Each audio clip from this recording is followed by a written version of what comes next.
Hi guys! Siguro marami nang nakakaalam kung ano ang pako.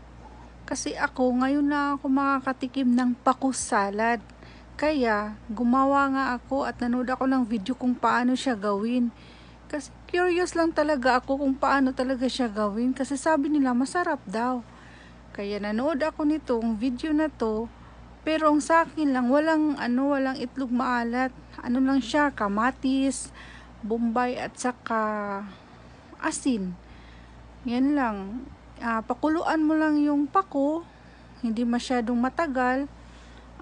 Parang ano lang, yung sabi pa sa Bisaya yung pinakurat. Pinakurat na pagkakulo. Ganun ba yun? Basta yun na yun.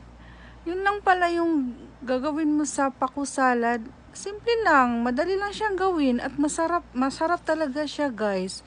Ngayon ko lang talaga siya natikman. Kaya subukan nyo na. Yung hindi pa nakatikim, subukan nyo. Diba? Masarap talaga. Simple lang yan sa akin, oh. Kamatis, bombay lang yan. Saka asin, suka. Yun lang.